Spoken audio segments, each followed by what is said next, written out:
How you doing there? Welcome back to Babylon Talmud. Today we're studying Daf Pei Beis, Daf 82 of Masechta Kiddushin.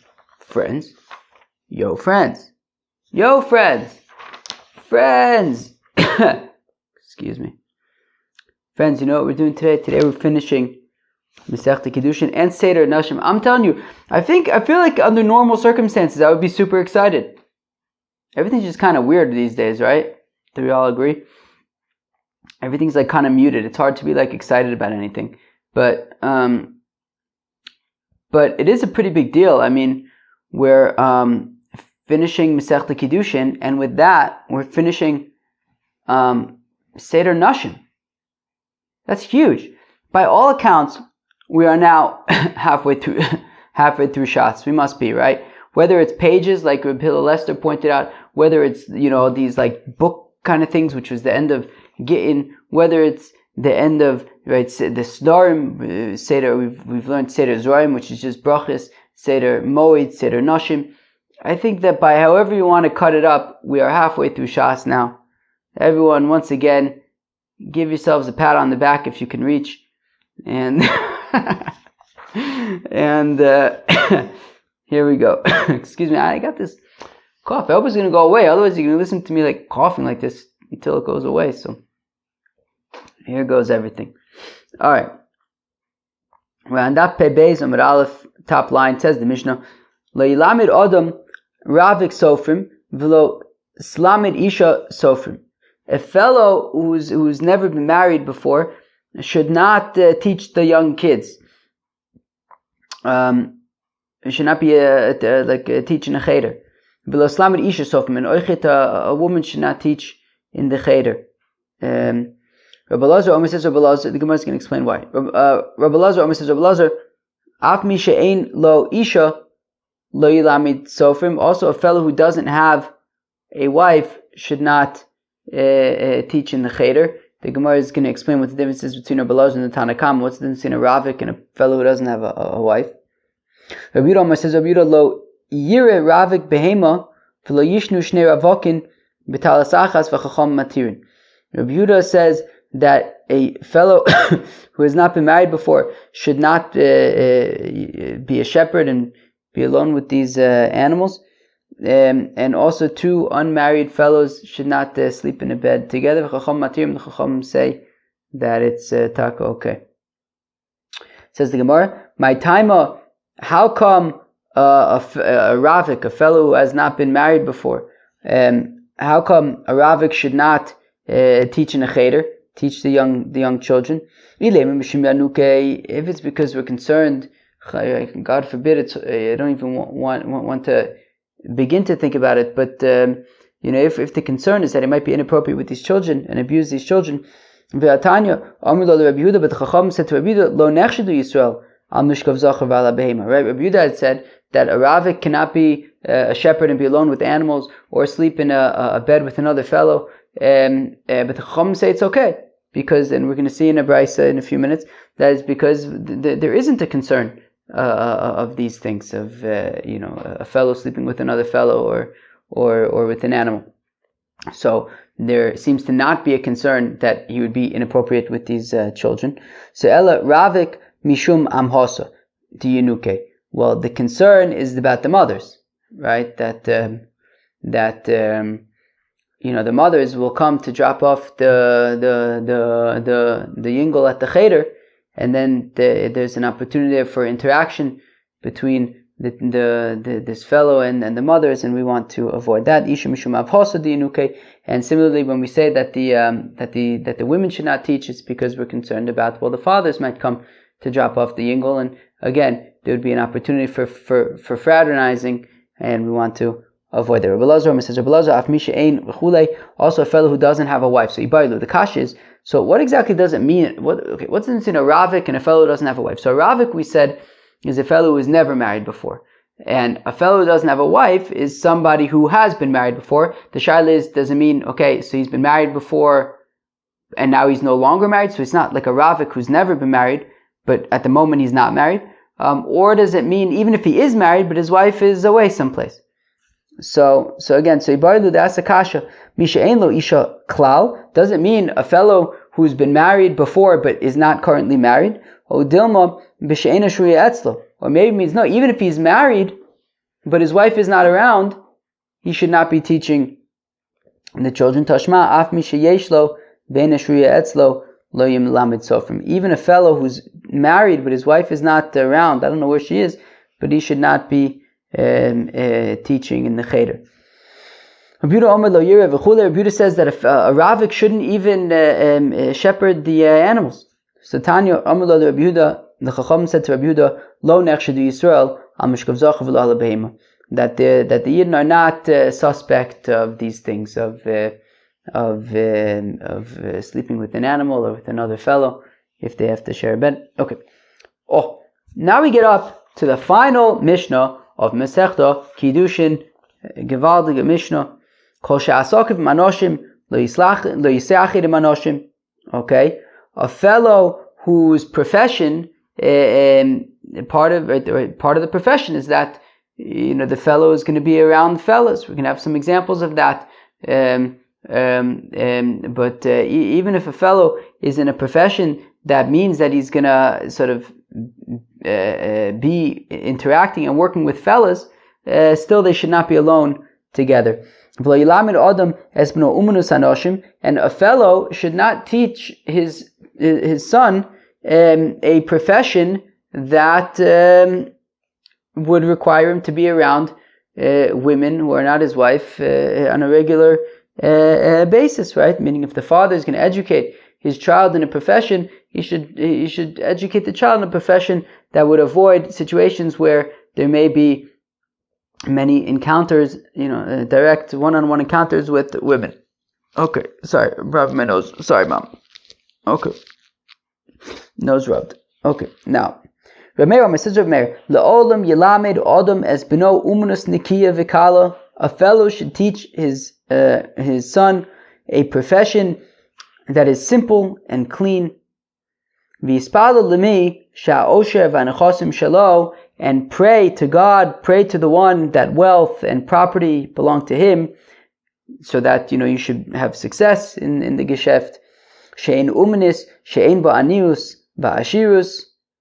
That there is no profession that does not have both your wealthy people and your poor people in the profession. Right? You can have some professions that have very wealthy people, and in that same profession, you have people who are not successful. And you can have other professions that you might think, right, are generally not very lucrative, but, there are going to be people in that profession who have done very well for themselves, even in that profession, right? You can make, it's not, what do we say, shelo anius mina umanus, ashirus mina umanus.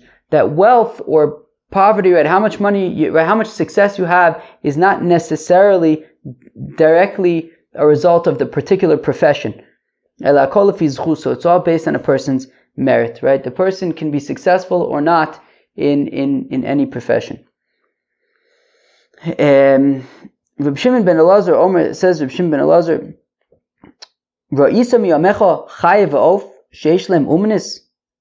have you ever noticed a wild animal or a bird? You ever noticed that they have a profession? No.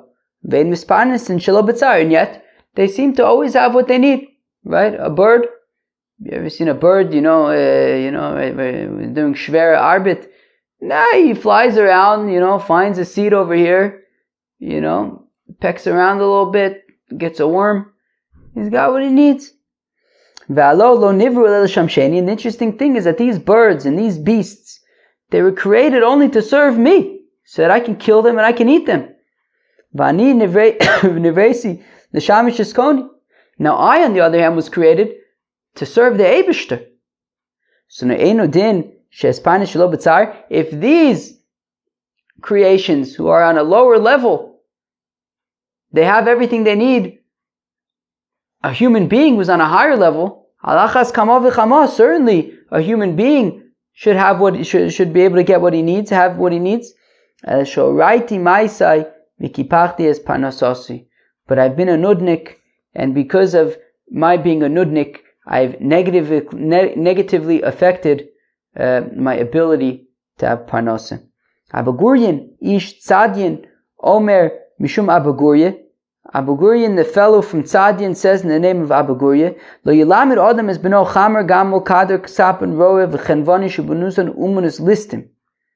Okay, let's read that again. Abu Gurya ish Tzadian Omer Mishum Abu Gurya, Lo Yilamid Adam is beno. A fellow should not train his son to be a Chamer, a donkey driver, a Gamul, a camel driver, a Kader, a potter. What? No. I'm sorry. A wagon driver, a sapon, a boat driver, roe, a shepherd, v'chenvani, or a store owner, sheumanusan umanus listim, because these are professions of theft. Okay, fine. All right. Let's leave it at that. Rabbi Omer says, Rabbi, I'll explain it. A chamer, because a chamer, a donkey driver, he's going to have to stop for the night, and wherever he stops, he's going to go around and, see if maybe there's an apple he could chop from the tree or epis. He's going to end up taking things. Right? A gamel, a kader, right? People are camel drivers or wagon drivers, or right? Maybe they'll quote you a price, and then when you get there, they want something else, right? Or a sapon. I don't really know what the issue is with the boat driver. We're actually going to see something very interesting about some of these, a different approach in a second. Roy, if you're like, if you're shepherding your sheep, you might end up having them eat in other fields. Chenvani, maybe the store owner might, add some stuff to the schayra so that it weighs more, so that it can cost more, right? Okay. Shemunusan umanus listim, that there might be theft involved in these geschäfts. Rabbi Yehuda Omer Mishmo, whereas Rabbi Yehuda says, however, in the name of Abu Gurya, Hachamorin, the donkey drivers, Ruben Rishayim, most of them are nudniks. Most donkey drivers are nudniks. Interesting. Vagamolin, Ruben Ksherin. And the camel drivers, most of them are taka kosher, because a camel driver, he's driving his camel in the middle of the desert, places that if the camel breaks down, you're in serious trouble. So they have to pour out their hearts to Avinu Shebashamayim, to our Holy Father in heaven, to the Eibishter. Say, Eibishter, I need your help. Hasaponin Ruban Chasidim, and all the more so, boat drivers, people who are taking boats out to the high seas. Moby Dick. You all read Moby Dick, right? The preacher over there, before they go out and talking about how everybody on the high seas fears God, and that so they're chassidim. Tov sheberofim legehenim. But even the best doctors go to hell. Whereas my great grandmother said, that's at least what we say in the family. There was a mice with my great grandmother that she said to, I think, her grandmother. I think she told her grandmother to go to hell, and then her grandmother didn't speak English, so she didn't know what go to hell means. So the whole day and nobody wanted to tell her what it meant, because it's not a very nice thing to say to your grandmother. So I think the whole day she was just walking around. What does go to hell mean? Was means go to hell. I think that's what it was. Was means go to hell. So that's that's the mice in the family. So right, and it was her husband, who I'm named after, who he was the one who said that Gedalia didn't fast for him. That's a good one too. So Tosha Barofim Legehenim, the best doctors go to hell. Rashi says because I don't know why, because they think they know everything. What does Rashi say? Where am I? Rashi says 4 lines before it gets wide. Eno yare minacholi, because he's not scared of getting sick, because he's healthy all the time. He knows how to be healthy. He eats healthy food. He doesn't have to break his heart and pour out his soul and his heart to the God in heaven. Sometimes he ends up killing people. Or he has the potential to heal somebody who's poor, but he doesn't heal the poor person. So therefore,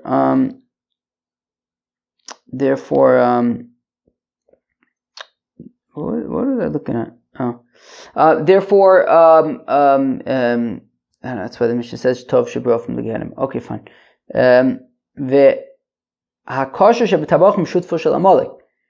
And even the best butchers are the partner of Amalek. This is bad stuff. Because like he'll get like a treifa, but there's going to be a lot of financial loss, so he's just going to sell it anyways. All right. Rab Norai Omer says Rab Norai, Maniach ani kol umanus sheba'olam. I forget about any profession. Ve'eni melamed es bonai ela teire. I'm not teaching my child a profession. I'm teaching my child teire. She'adam ochel mischar ba'olam hazeh, because a person eats from the reward of studying Torah in this world. Va'karen, and the principle, where he eats from the schar, from the peiros, I guess. In this world, and the principle remains preserved for the world to come. Which is not the case by any other profession. If a fellow owns a pizza shop, and then he gets sick, or he gets old and he can no longer work, or or some other thing happens, he's not able to sell pizzas. He's going to starve. He's going to starve to death. When you sell pizzas, so as long as you're selling pizzas, so you have with what to live. But but as long as as soon as you're not selling pizzas, you're stuck. By the way, an update on Shimon's Pizza. So I reached out to my friend Ash Cohn. And I said, Ash, you took a look at Babylon Talmud. I mentioned you and Shimon's Pizza. Sadly, he said Shimon's Pizza closed. I'll tell you this much, it didn't close in Babylon Talmud. As far as Babylon Talmud is concerned, Shimon's Pizza is still in business. I also reached out to Kevin Oken. He hasn't gotten back to me. I once bumped into Kevin Oken in Starbucks in New Jersey. It's amazing, the people that when you're a youngster, like, you never forget them. Like, I remember I was in Starbucks in New Jersey, random Starbucks. I was working over there. I brought my computer. I was, hanging out there for a few hours. Mamish, Kevin Oken was leaving the Starbucks. Mamish, I hadn't seen him in I don't know how many years, maybe 15 years, I don't know. Mamish was leaving. It was Mamish passing by. I saw one glimpse of him. And I was like, holy moly, that's Kevin Oken. So we schmoozed for a few minutes. Yeah, it's interesting, right? The people that from when you're a youngster, you might see one glimpse of them, and then like immediately you recognize. Maybe, I don't know. Do other people have the same experience? But the Torah, studying Torah like we're doing over here at Babylon Talmud, is not like Shimon's Pizza Shop. Ela mishamarto mikol ra. The Torah guards a fellow from any evil. Binaruso, when he's a young fellow. Vinoseneslo achris v'sikva, and it gives him hope. Biziknuso, when he gets old. Binaruso ma'omer, what does it say when he's a young fellow? V'kovei Hashem yachlifu koach. Those who have hope in God, they have much strength. Biziknuso ma'omer, what does it say when he's an older fellow? Or dinuvim b'seva, that he will be growing when he is older. V'chinu omer be'Avram Avinu, and it says by Avram Avinu, v'Avram zoken v'Hashem berach es Avram bakol, that Abraham got old and God blessed him with everything. Right. That when Abraham was old, he was blessed with everything. Matzinu she'asa Avram Avinu es kol haTorah kula ashlo nitna. We know that that Avram Avinu performed all of the Torah, all of the mitzvahs in the Torah, even before it was given. Shneimar, as the pasuk says, Eikev asher shama Avram b'koli, because Avram Avinu listened to my voice, vayishma mishmarti, and he guarded my guarding, mitzvosai chukosai v'sorosai, my mitzvahs, my chokes, and my Torahs, gevaldik. All right. What am I thinking about? I'm trying to think if we have more wine in the house. Which, by the way, Reb Dennis, thank you very, very much for the Jezreel wines. They were very geschmack. We were drinking them all sukkahs. It was great. So shkoich. But maybe I have to go out and buy more wine. I just went and got more wine. I don't know. I'll think about it. Tana Rabbanan says the Gemara Kol Shasakov Imano. Gosh, I'm telling you, I can't speak 50 words without coughing. Okay, where am I? Tana Rabbanan Kol Shasakov Im Hanoshim, if a fellow, if his geschäft, if his business is with women, Suara is stay away from the fellow. Stay away from the fellow. Okay? Kagon Hatsorfim. For example, a fellow who's like a jewelry maker, Vasrikim, and what was Srikim again? Something maybe like a dry cleaner. Vanakuro, somebody like cleans mills that the women use for grinding the flour. Varochlin, or a fellow who sell perfumes or something, toiletries. Vagardiim, weavers, vasaparim, haircutters. Vakobsim, Rashi says that the haircutters, he's not cutting their hair, but they bring their the women bring the children to him. Vakobsim, and launderers, Vagara, a bloodletter, Vabalon, and a fellow who heats up the bathhouse, Vaborski, and a tanner, because the women go there to get their shoes and things. And we wouldn't have a king or a high priest from these professions. My time outcome, not because they're inherently, doing anything forbidden that would make them possible. These are examples of professions that are not particularly honorable, and therefore the king or the Kohen Gadol would not be from those professions. There are 10 things that are said about a bloodletter. Mehalech al tzido, he walks in a crooked manner. I don't know, I guess it's not good. V'rucho gasa, he's a haughty fellow. V'nisla v'yoshev, and every time he sits, he sits and he leans back as if he's the king over there. Ve'eno tzara, and he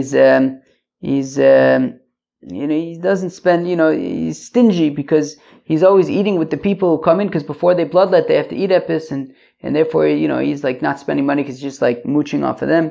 Ve'eno ra'ah, and Rashi says something interesting, 3 lines from the bottom. Ve'eno ra'ah, no sein einov bibriim sheyichalu v'yu tzrichen lo, that he looks at the healthy people and wishes that they become sick so that they'll have to visit him and he'll make money off of them.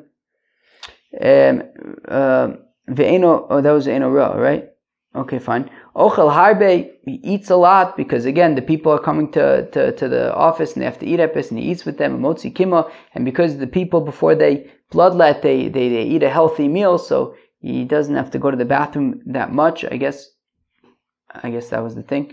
V'choshed al arayis, and he's suspect on arayis, v'alagezel, and theft, v'ashfichus dam, and murder, because sometimes he might let too much blood. Darash bar kapar darshan. The olam yilamed adam is beno umunus nikiya v'kala. A person should teach his child a profession that is clean and simple and easy. Mahi, what's an example of that? Omar Rav Yehuda machta de tamyusa, some kind of embroidering. Now, we should all be embroiderers. Tani Rebbe Omer says, Rebbe, ein lecha umanus she'overes min ha'olam. Look, there is no profession that's going away, right? I don't know. Has he ever heard of ChatGPT? Akoponim. There's no profession that's going to go. But even so, ChatGPT isn't gonna, fix your, isn't gonna paint isn't gonna repaint your ceiling for you. Akoponim. Look, basically, every profession is necessary. If you're not going to do it, somebody else is going to do it. So, every profession needs people to do it, and someone's going to do it. Now, that being the case, Asher Misharoy is Horeb Umanus Me'ula, that fortune is a fellow who sees, Rashi says Horeb is both his parents and his children, I guess his family, Umanus Me'ula, doing sort of good, respectable work, or, whatever. And woe is to a person unfortunate is a fellow who sees his family working in more menial kind of working.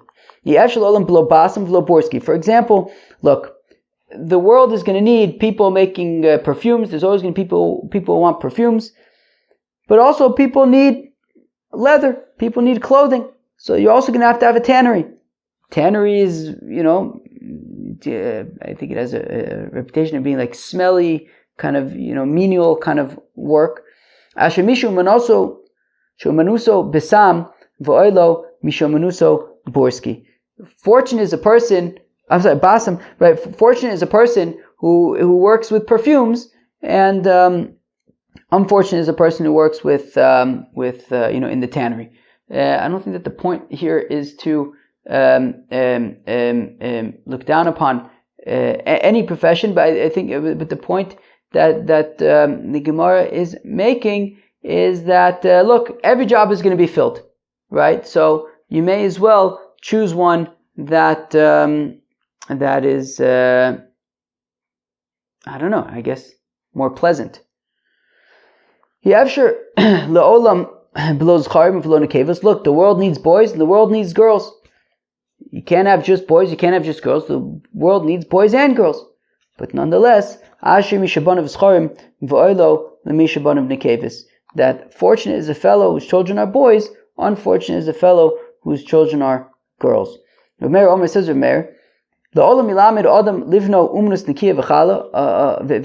fellow should teach his child a profession that is clean and simple, and he should pray for mercy, request for mercy,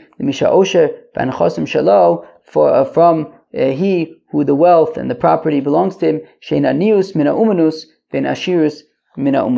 that wealth and poverty is not necessarily directly tied to the profession. Rather, in any profession, you can be successful, and therefore pray to God. Right? Where am I? It's all about he who owns the wealth. Shenemar liya kesef v'liya azov numa shem tzvakos. That the silver and the gold is mine, says God, and therefore we pray to God that we can have gold and silver. Reb Shimon ben Elazar, almost as Reb Shimon ben Elazar, im ra'isa miyamecho. If you have seen, right, because Reb Shimon ben Elazar, well, the Gemara is basically going to repeat it essentially in a brayso. Tanya, we learn in a brayso. Reb Shimon ben Elazar, almost says Reb Shimon ben Elazar, miyamai lo ra'isi tzvi kayetz. I never saw a deer whose profession was to what does Rashi say? Kayetz. Miyabish ktzios basade, who dries out, like stalks in the field. Never seen a deer with such a profession. Va'ari sabel, or a lion who's a schlepper. Vishul chenvani, or a fox working in a makolet. Ve'mispanisim shelo b'tzar, and nonetheless, they manage to have parnosa without any issues. And they were only created to serve me. And I was created in order to serve my master, my owner, the Eibishter. If they were only created to serve me, and they get parnosa shelo b'tzar, I'm created to serve the Eibishter. Certainly then, I'm on a higher level. I should also be able to be mispanish shel b'tzar. Elo shari osi as my side, but I've been a nudnik. Vikipachti as panasosi, and I've messed up my ability to be mispanish. Shenema, as the pasuk says, avonosechem hitu, that your sins have caused problems. Reb Norai Omer says, Reb Norai, maniach ani kol umanus v'chulei. I'm only teaching my son Torah. Tanya Reb Norai Omer, maniach ani kol umanu shebaolam. I am leaving aside all professions in the world. Ve'enim lamed es bonai ela Torah. I'm only going to teach my children Torah. Shkol umanu shebaolam ein omedes lo ela b'mei alduso, because all of the professions only work for a person when he's young.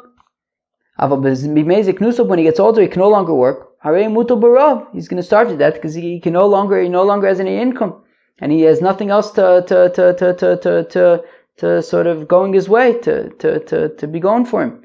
Aval Torah eino kain, but this is not the case with Torah. Omedes lo adam be'esi alduso. It stands for a fellow when he's young. V'nosenes lo achrayis v'sikva, basic nuso, and it gives him achris v'sikva, I guess, I don't know, some kind of purpose and hope when he's older. What does it say when he's young? That those who hope for God, they will have much strength and they will have wings like an eagle. What does it say when he's older? That they will be growing when they're older and being all fat and refreshed. All right, fat and refreshed. I guess that sounds nice. All right, I guess I'm looking forward to being old. Nice and fat and refreshed. All right, fat and refreshed. Hadron Olach Asara Yochsenu Slikala Masechta Kiddushin. There's an interesting thing there at the end, right? Maybe what it means is like what it, yeah, right? Maybe it's like afochba the kulaba. Maybe it's like also we learned shtiku chazar Masechta Kiddushin, right? Like we learned at the end of the first parak, right? V'sama Torah, right? That by way of learning Torah, right? Talmud maybe the demaise. Maybe what Norai is saying is that, look, if you learn a profession, all you know is the profession. If you learn Torah, it's all in there. Once you know how to learn, once you know how to use your brain, so you get everything for for when you're young. You have the tools you need for when you're young and for when you're older.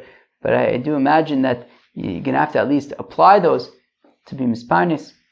Akoponim, chevre, we finished Masechta Kiddushin. We finished Seder Noshim. Masechta Kiddushin was very geschmack. We got a little, got interesting. Both Gittin and Kiddushin kind of, the first half was easier than the second half. I think Ksubis also was like that. Maybe, I wonder, we got to keep our eyes out if that's like a pattern that we're noticing, that kind of Masechtas get more difficult as they go on. But Akopanim, what did you think of Masechta Kiddushin? It was very good. All right, we're going to continue tomorrow with Masechta Bava Kama. Chevra, I hope that our learning is going to help out the matzah for the Yidden in Eretz Yisrael, for the Yidden all over the world. And we should see salvation very, very soon. Salvation as a nation, salvation on an individual level. It's good to be a Jew, Chevra. It's good to be a Jew. It's good to be a Jew. Peace out.